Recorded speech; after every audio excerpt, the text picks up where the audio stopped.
warahmatullahi wabarakatuh.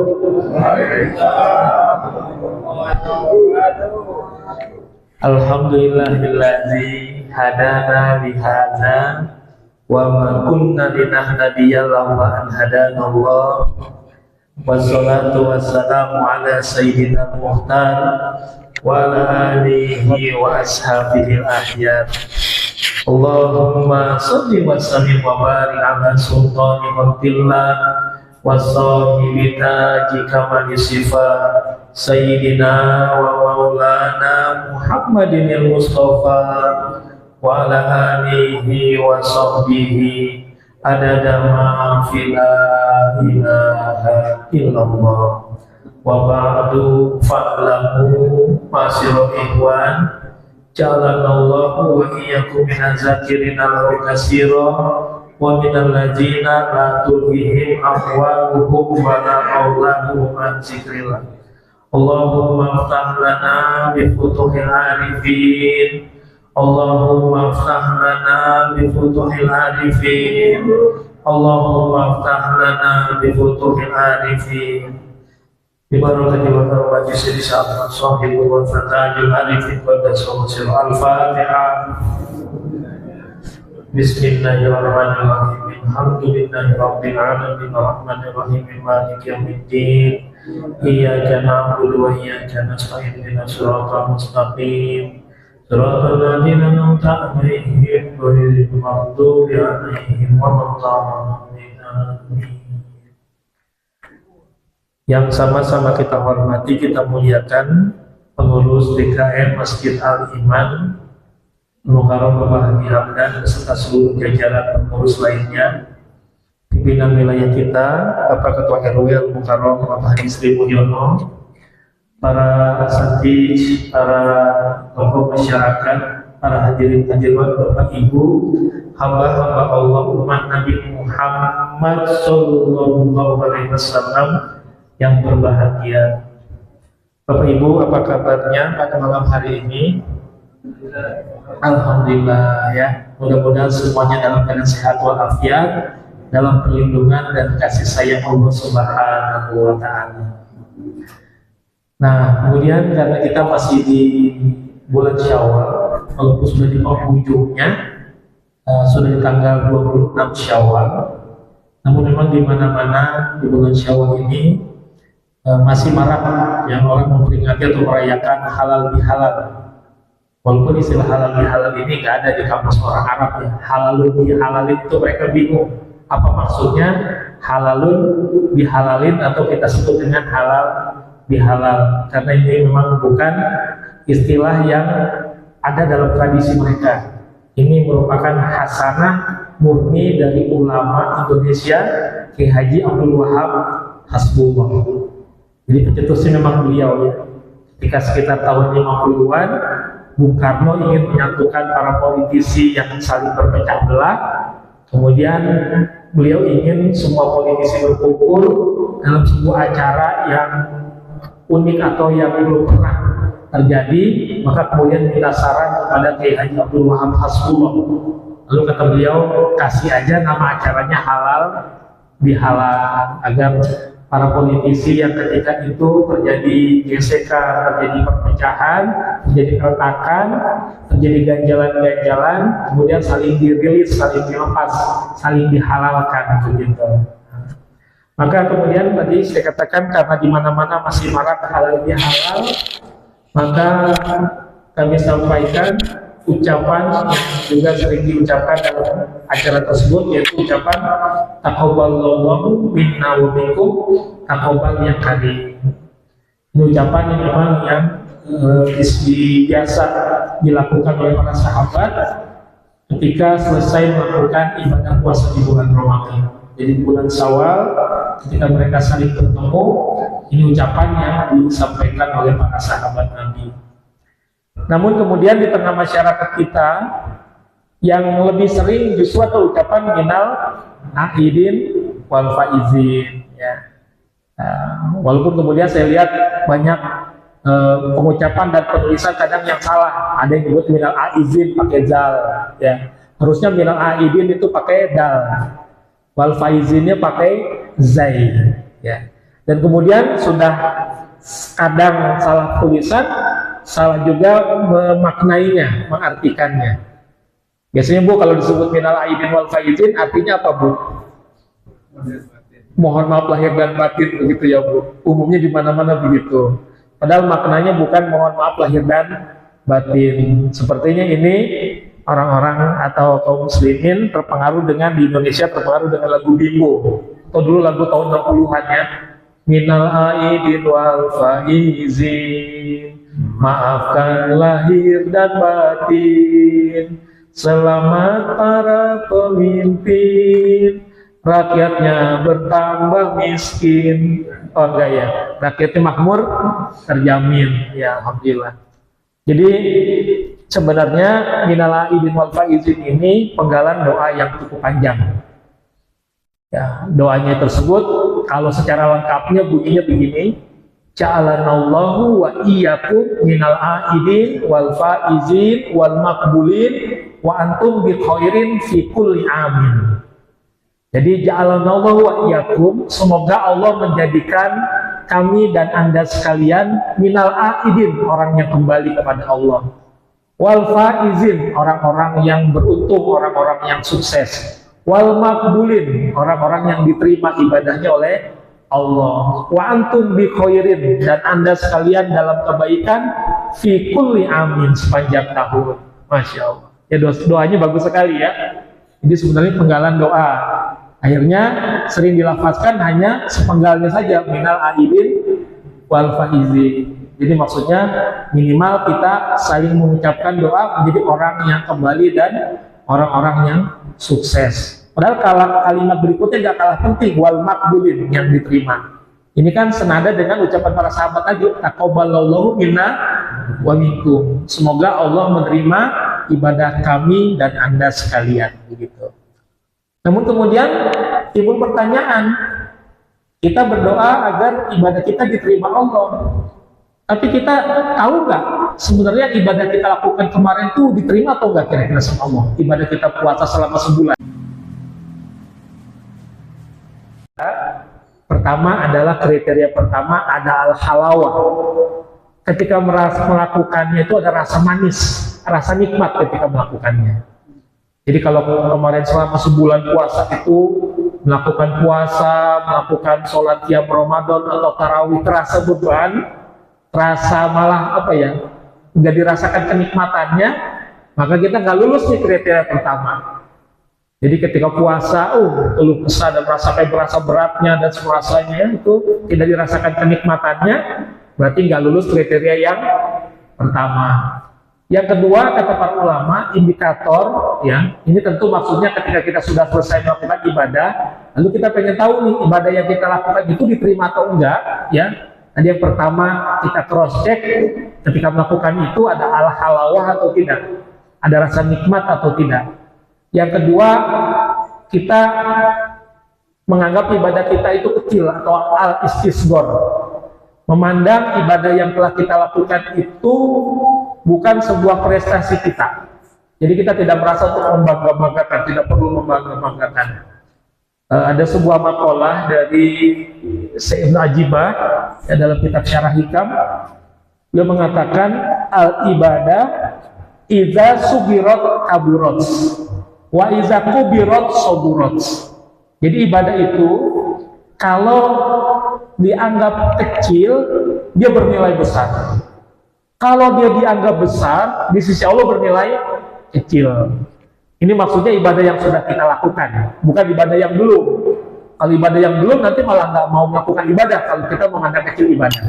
Tapi ibadah yang sudah kita lakukan, maksud memandang kecil itu, kita nggak menganggap sebuah prestasi. Kita nggak menganggap itu ya suatu hal yang perlu kita bangga-banggakan. Tapi kita merasa bahwa ibadah kita itu ya kecil nilainya karena mungkin ketika melakukannya banyak ketidaksempurnaannya, atau kalau dibandingkan dengan orang lain bahkan kita ya tidak ada artinya ibadah kita. Nah gitu. Jadi al-istisghar itu yang kedua, ya tidak menganggap besar, justru kita menganggap kecil ibadah yang kita lakukan, dalam arti tidak merasa membangga-banggakan, perlu membangga-banggakan. Yang ketiga, menurut para ulama ada al-istimror, ada kelanjutan. Ya. Jadi ketika kita melakukan sebuah ibadah, maka walaupun momennya sudah selesai, tapi semangat ibadahnya nggak berhenti. Ibadah bulan Ramadannya atau puasa Ramadannya boleh selesai. Tapi di dalam bulan Ramadan itu kan ibadah yang sering kita lakukan adalah berpuasa.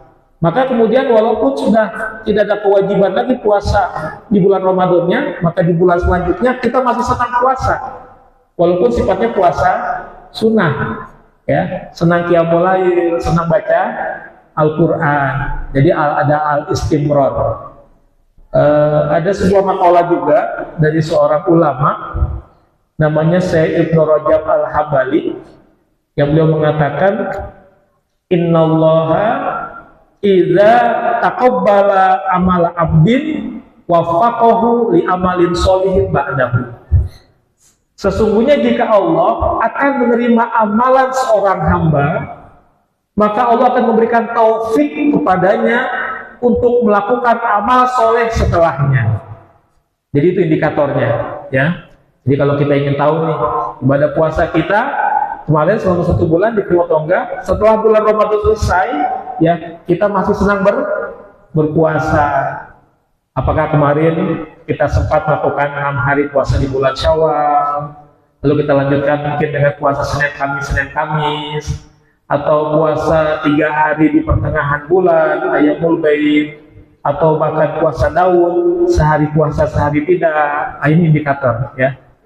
Walaupun tidak harus itu semua dikerjakan, minimal ada kelanjutan kita melakukan puasa, ya. Enggak setelah bulan Ramadan selesai belas, ya bulan berikutnya nggak pernah puasa sama sekali gitu. Kemudian juga tarawihnya selesai, maka kendor juga qiyamul lailnya. Maka kalau minimal selama tarawih itu kita mengerjakan ya sholat 23 rakaat, maka kita kerjakan dalam bentuk tahajud. Ya, kalau tahajud saja bisa dikerjakan itu 2 sampai 12 rakaat tahajud, ya. Witir itu bisa dikerjakan 3 sampai 11. Nah, kalau 11 tambah 12 ya, dapat berapa tuh? Ya, udah dapat 23. Kan sama kan? Gitu. Jadi minimal kalau kita ingin mengejarnya seperti itu boleh. Dalam bentuk apa? Atau kita mungkin dengan rincian-rincian yang lain, apakah dengan sholat taubat 2 rakaat, sholat hajat 2 rakaat, sholat mutlak 2 rakaat misalnya. Kemudian dengan sholat tahajudnya berapa? Yang penting Ramadannya selesai, maka ya, semangat kita melakukan sholat malamnya tidak selesai, tapi berlanjut terus. Itu indikator. Nah, ya. Ini sebagai mukadimah ya terkait dengan kita melakukan ibadah puasa kemarin bulan Ramadan, karena di antara doanya kita berharap ibadah kita diterima oleh Allah, ya taqabbalallahu minna wa minkum. Maka diterima itu ada tandanya enggak? Maka saya ulang, tandanya 3. Pertama ada al-halawah, rasa manis, rasa nikmat ketika melakukan ibadah. Kedua, kita punya sikap al-istisghar, memandang kecil ibadah yang sudah kita lakukan, tidak perlu membangga-banggakannya. Yang ketiga, al-istimror, ada kelanjutan yang dilakukan terus menerus. Baik, mari kita lanjut kajian kita sebagaimana biasa, kitab Syama'il Muhammadiyah. Sebagaimana biasa, mari kita bacakan dulu suratul Fatihah pada guru-guru yang menjadi sandaran sanad ijazah kitab ini kepada kami. Mudah-mudahan setelah kita bacakan suratul Fatihah ini, keberkahannya terlimpah kepada kita sekalian.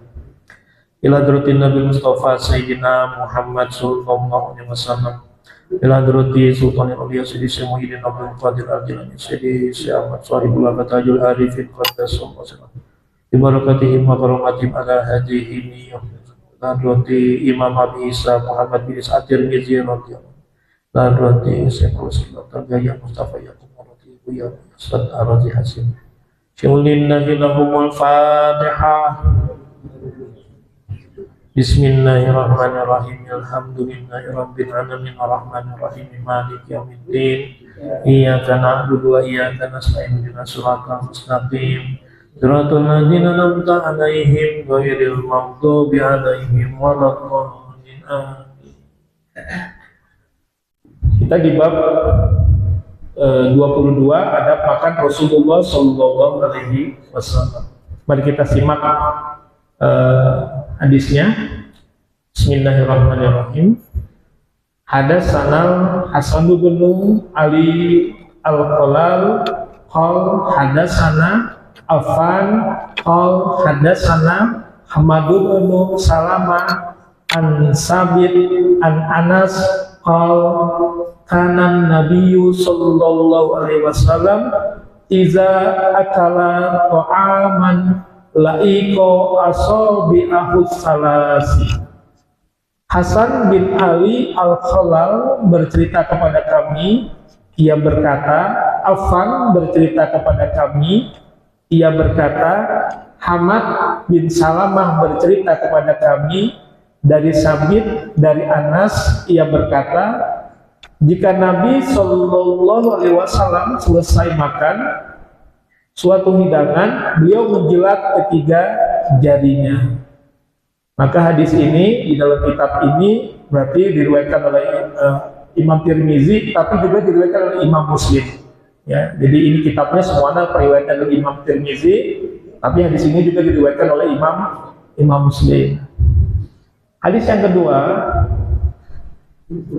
hadatsana Al-Husain bin Ali bin Yazid as-Sodai al-Baghdadi qal hadatsana Yaqub bin Ishaq yakni Al-Hadrami qal hadatsana Syu'bah an Sufyan as-Tsauri an Ali bin Al-Atmari an Abi Juhaifah qala Nabi sallallahu alaihi wasallam amma ana fala aqulu muttaqian.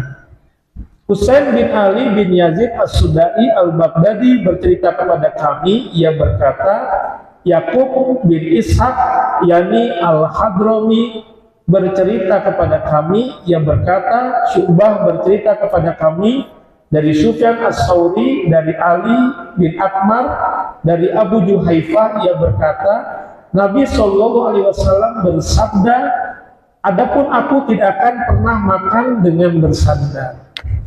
Nah, ini kita sudah menyimak dua hadis. Sebenarnya dalam kitab ini ada beberapa hadis tapi semakna, maka saya hanya memilih dua karena beberapa hadis yang lainnya secara matanya semakna, hanya berbeda perawi-perawinya. Gitu. Maka berdasarkan dua hadis ini kita mengetahui bahwa Rasulullah SAW ya terbiasa menjilat atau menghisap jari jemarinya setiap selesai makan. Nah, ini merupakan di antara sunnah Rasulullah ya, karena beliau biasa makan itu langsung dengan tangan beliau ya, dengan tangan kanan beliau menggunakan jari, dan jari yang digunakan ya berdasarkan hadis ini adalah Rasul hanya menggunakan 3 jari. Nah, dalam keterangan yang lain menurut para ulama ya, jari jemari Rasulullah SAW yang dijilat, dihisap adalah 3 jari yang digunakan untuk makan, yakni ibu jari, jari telunjuk, dan jari tengah. Jadi kebiasaan Rasulullah kalau makan ini hanya menggunakan 3 jari. Kenapa 3 jari? Karena kan kecenderungannya makannya adalah kurma. Kecenderungannya makannya adalah misalnya makan daging misalnya. Jadi untuk menunjukkan Rasul itu tidak tidak mengambil banyak-banyak, maka Rasul itu biasanya mengambil dengan 3 jari ini. Maka ya 3 jari ini yang kemudian kalau Nabi selesai makan itu oleh Nabi dijilat, dihisap gitu ya, dihisap oleh Nabi. Jadi 3 jari ini yang biasa oleh Nabi selesai makan itu disedot. Kenapa disedot oleh Nabi? Ya selain untuk membersihkan, ternyata ada penelitian bahwa di tangan-tangan kita itu kan ada bakteri-bakteri baik.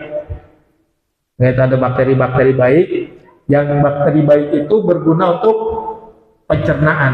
Tapi ini diketahui setelah ya berabad-abad kemudian. Kalau Rasulullah kan hanya mencontohkan saja, ya, menghisap. Saya mencari keterangan ini, ada pernyataan seorang ahli Nah, ini ya, ada pernyataan seorang ahli dijelaskan oleh Dr. Charles Gerber dari University of Arizona, Amerika Serikat, bahwa makan menggunakan tangan dan menjilat jari jemari sesudahnya memiliki manfaat kesehatan. Asal sebelum makan mencuci tangan terlebih dahulu. Jadi cuci tangan dulu ya. Ia mengakui bahwa di sela-sela jari manusia mengandung enzim renase. Enzim renase ini berguna sebagai pengikat bakteri untuk menekan aktivitas bakteri ketika masuk bersamaan dengan makanan. Selain manfaat tersebut, enzim ini juga berfungsi sebagai kekebalan tubuh manusia.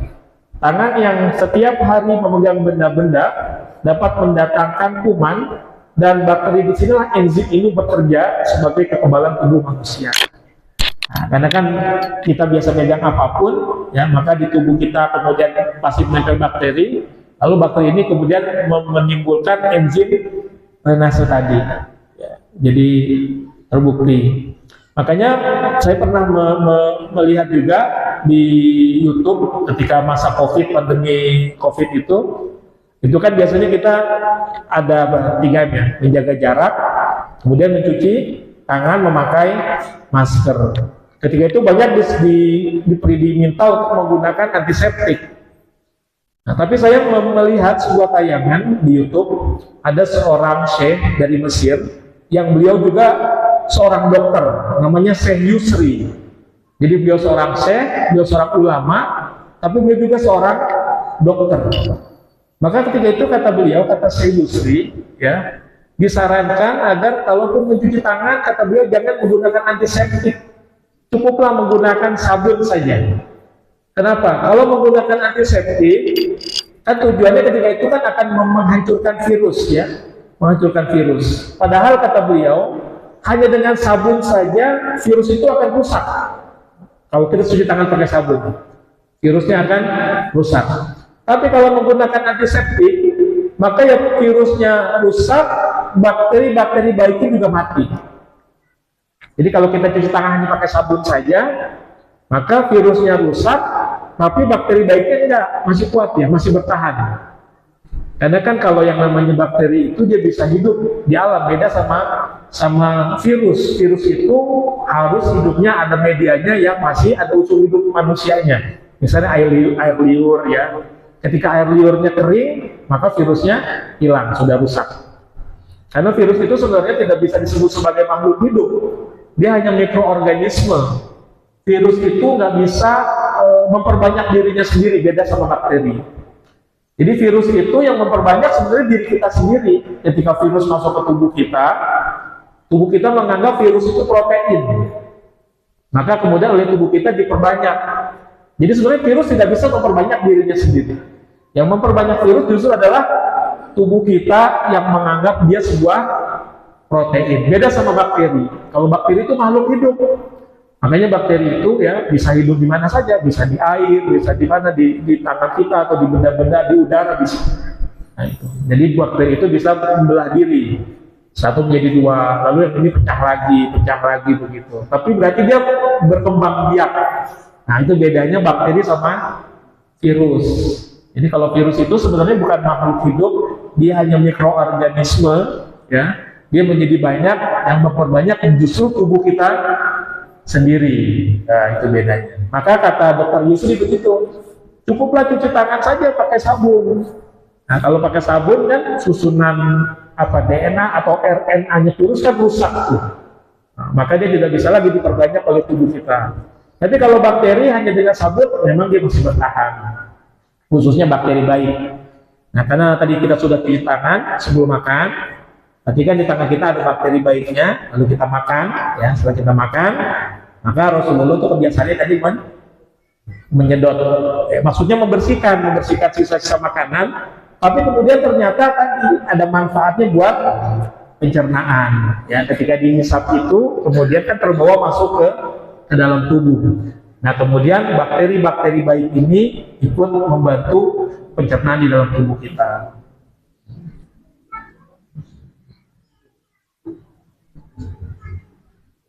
Nah, kemudian Dalam hadis ini dikatakan Rasulullah tidak pernah makan sambil bersandar. Nah, kemudian saya baca syarahnya dari kitab Sama'il ini, ternyata yang lebih dimaksud bersandar di sini, Rasul bersandar tidak pernah bersandar dengan tangannya sendiri. Jadi maksud bersandarnya, walaupun ada juga mengatakan seperti bersandarnya misalnya duduk di kursi, karena Rasul kan makannya tanpa kursi, duduk begini. Jadi pengertian bersandarnya menurut para ulama, saya baca di penjelasan syarah sama ini, maksudnya Rasul tidak bersandar dengan tangan begini misalnya, ya gitu.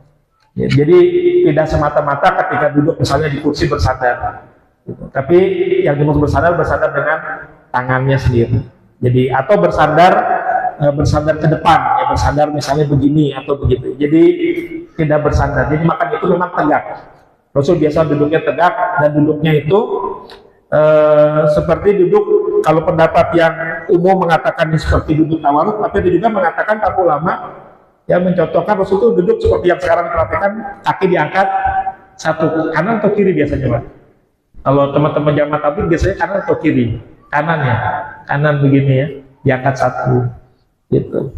Jadi kalau makannya kan biasanya berkumpul, satu nampan gitu, memang tradisi ya, orang-orang makan seperti itu. Nah ini jadi pengertiannya tidak pernah makan sambil bersandar, tapi bersandar di sini dalam syarahnya saya baca itu artinya tidak bersandar dengan tangan gitu.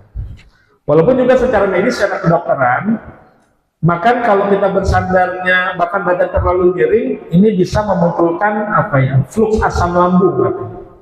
Ya, jadi kalau makan bersandar tubuh terlalu miring, ya itu bisa mengganggu, karena nanti bisa mengganggu munculnya asam lambung seperti itu. Nah kemudian dalam syarahnya juga, dalam syarah hadis-hadis ini ya, walaupun tadi Nabi makannya dengan 3 jari, tapi tidak ada larangan dari Rasulullah bagi yang makan menggunakan 5 jari. Apalagi kita orang Indonesia biasa makan nasi ya, kalau segini makanya secomot banget gitu ya. Maka kata para ulama dalam syarahnya ini, dalam syarah hadis tadi ya, bahwa tidak ada larangannya bagi yang makan pakai 5 jari. Termasuk juga tidak larangannya makan pakai sendok, tidak dilarang. Apalagi untuk makan-makan yang berkuah. Nah, tapi memang kalau makan makanan yang kering dan sebagainya, pakai sambal, memang enak pakai tangan secara langsung, lebih terasa nikmat begitu ya. Tapi sekali lagi tidak ada larangannya makan menggunakan 5 jari, atau juga tidak ada larangannya makan menggunakan sendok. Cuma Rasulullah kebiasaannya begitu, tradisinya ya. Jadi makannya menggunakan 3 jari. Ini yang menunjukkan juga agar Rasulullah itu menahan diri, dicontohkan agar tidak tamak ya, agar tidak apa ya, jadi tidak muncul rasa serakah dan sebagainya, timbul rasa zuhudnya, maka makannya mencontohkan dengan 3 jari. Karena memang Rasulullah itu bahkan memang terbiasa beliau itu sehari-harinya berpuasa itu karena kondisional. Karena puasa sunnah itu kan memang boleh dilakukan itu di pertengahan waktu. Beda dengan puasa wajib. Kalau puasa wajib itu kan di antara rukun puasa itu niat. Dan niatnya harus mabit itu niat itu diinapkan, harus di malam harinya. Tidak boleh setelah melewati waktu subuh. Tapi Rasul itu sering, kalau misalnya berangkat dari rumah, sholat subuh, kemudian setelah sholat subuh beliau mungkin terus sampai waktu syuruk, bahkan ada kalanya nyambung sampai waktu duha baru pulang.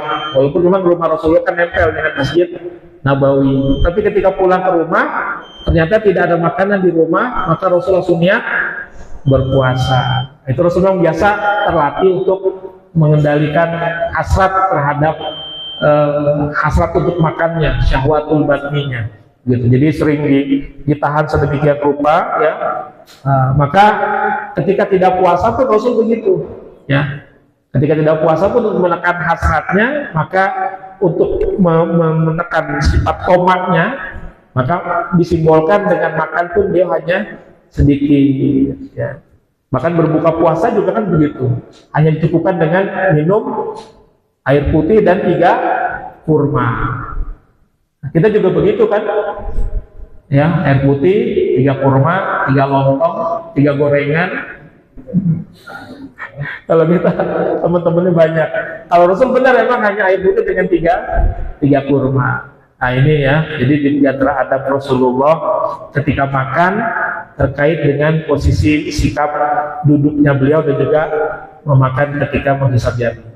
Saya tidak menjelaskan secara penuh bagaimana apakah berdoanya, karena nanti ada bab-bab sendiri. Ini babnya soalnya dipretelin nih. Setelah ini nanti nggak langsung bab doanya, ada bab tentang apa makanan disukai Rasulullah dan sebagainya ya. Jadi saya menyampaikan per babnya saja. Ini hadisnya sudah saya paparkan. Ada pertanyaan terkait dengan hadis ini atau hal yang lainnya? Silakan. Ada pertanyaan? Ya silakan. Bagaimana kalau orang yang suka makan jika ada yang berdiri atau dia nggak sama dengan kita gitu. Apa kira-kira? Yang orang berat biasanya kan kalau makan berdiri. Iya.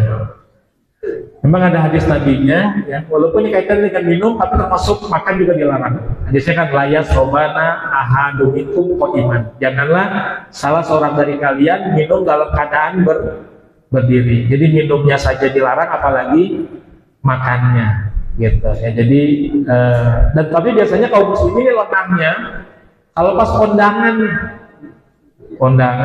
yang di gedung. Nah, itu suka lengahnya di situ, ya.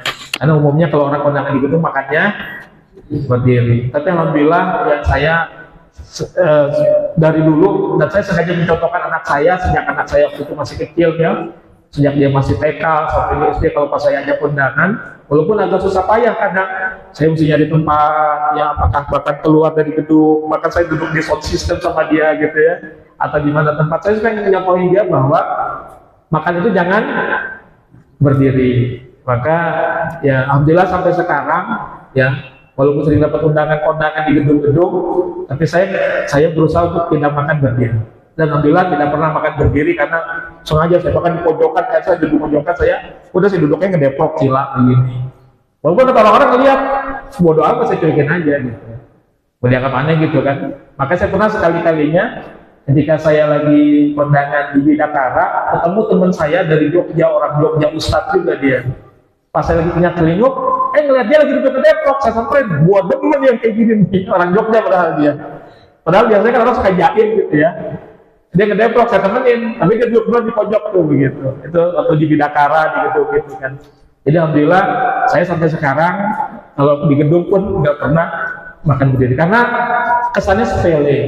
Tapi ada hadis Nabi yang bunyi begini, ada masa nanti di mana orang melaksanakan sunnah itu seperti menggenggam bara. Jadi saking sulitnya, karena dianggap sudah kebiasaan, dianggap lumrah, dan ketika kita melakukan dianggap aneh, dianggap norak, misalnya di duduk ngedeprok gitu ya, dianggap norak, dianggap kampungan. Jadi, tapi Nabi mengatakan itu ada masa di mana nanti melaksanakan sunnah itu seperti menggenggam bara. Dan orang yang bisa melaksanakan sunnah di saat itu bahkan dapat ganjaran pahalanya seperti 100 orang yang mati syahid. Gitu. Karena memang orang biasanya kan takut dianggap aneh, dianggap beda, dianggap apa gitu. Tapi kalau kita patokannya, kenapa kita gitu?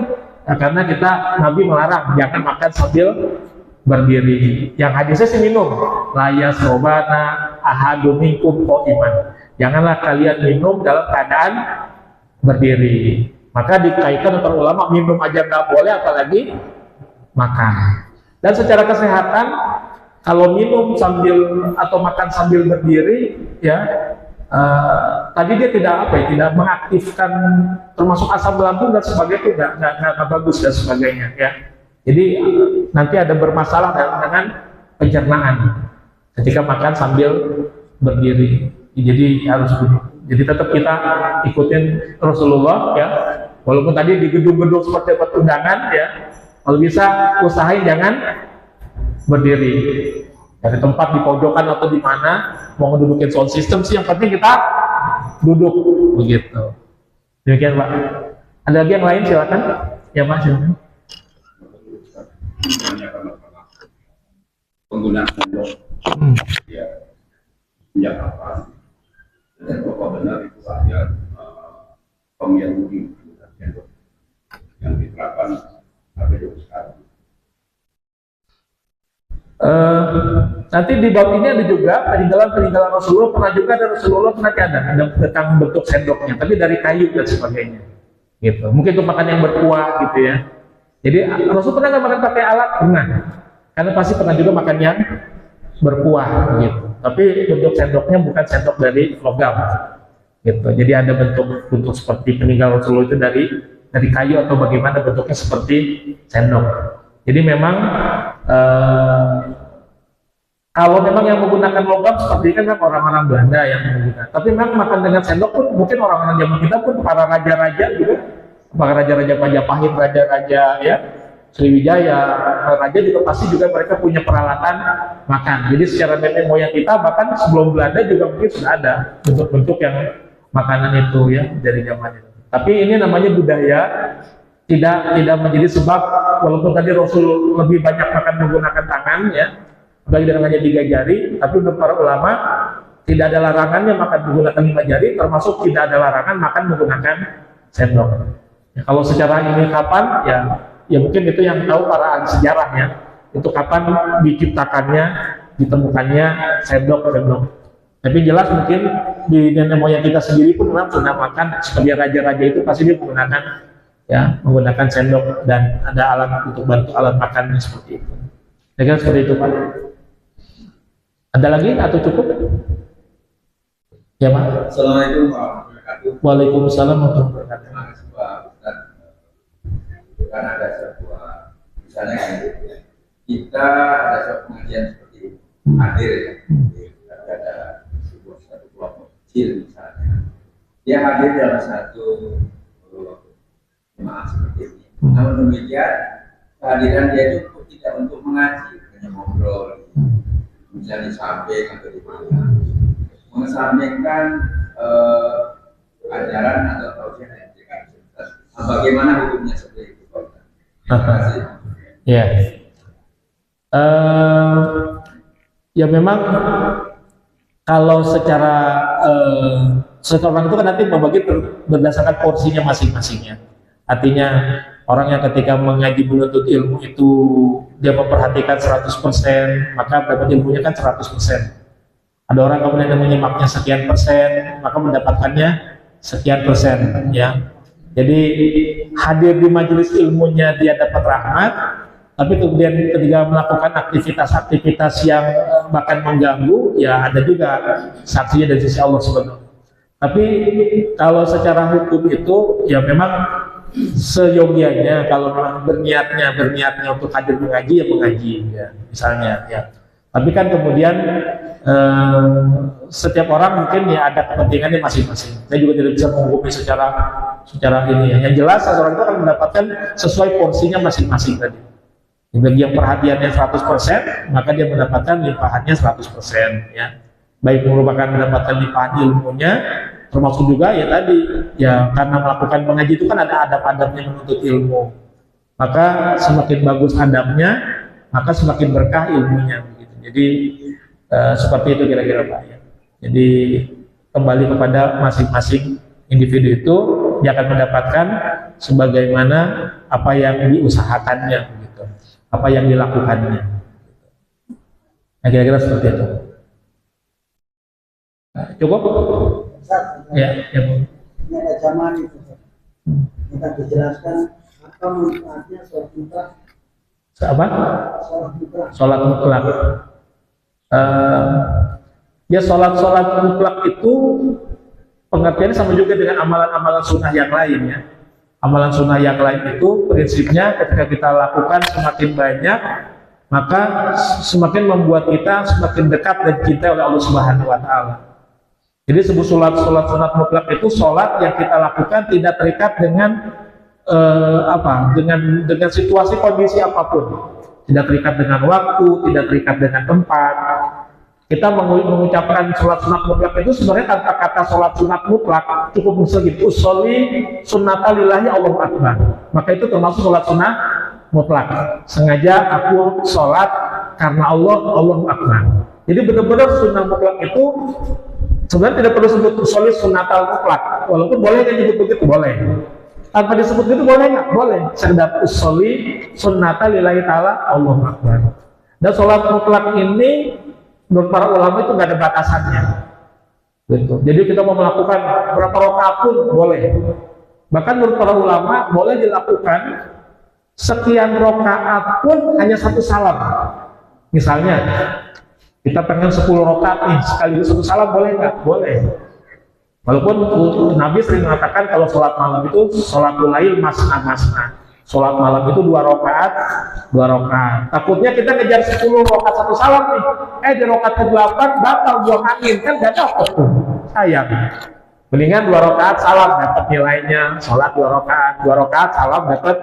Ketimbang mau ngejar nih, tuh 10 rakaat udah niat nih. Di rakaat ke-8 batal, jadi angus semuanya gitu. Nah, jadi makanya sholatul lail itu masna. Dan dia tanpa batas. Jadi sama juga dengan puasa sunnah mutlak. Puasa sunnah mutlak itu boleh nggak dilakukan setiap hari? Boleh.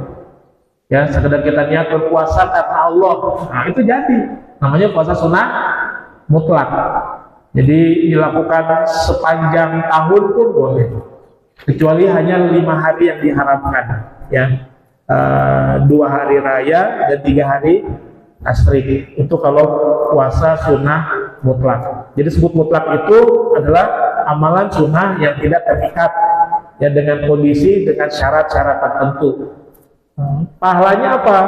Ya pahalanya itu ketika kita melakukan amalan sunnah yang seperti hadis tentang kewalian, ya diantara indikator seorang wali adalah banyak melakukan amalan sunnah. Ya, karena hadisnya kan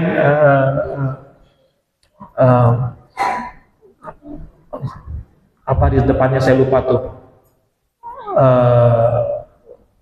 pertengahannya adalah wala yazalu abdi bisya'in ahaba ilayya wala yazalu abdi yataqarrabu ilayya bin nawafil hatta uhibbahu, dan tidak putus-putusnya seorang hamba ya mendekat kepadaku dengan amalan sunnah sehingga aku mencintainya. Nah gitu. Nah ini jadi amalan sunnah di sini ya boleh boleh sholat sunnah atau boleh puasa sunnah atau amalan-amalan yang lain.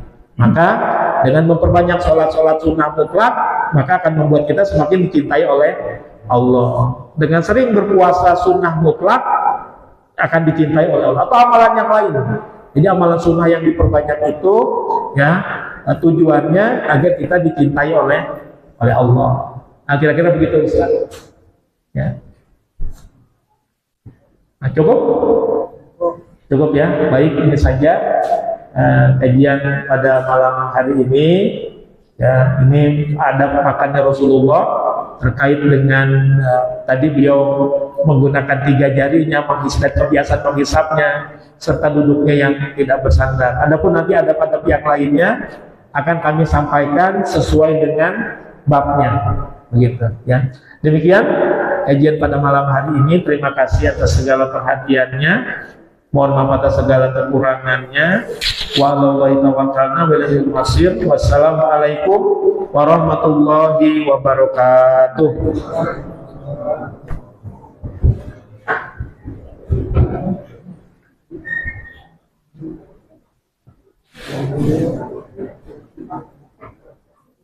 Ya, Pak.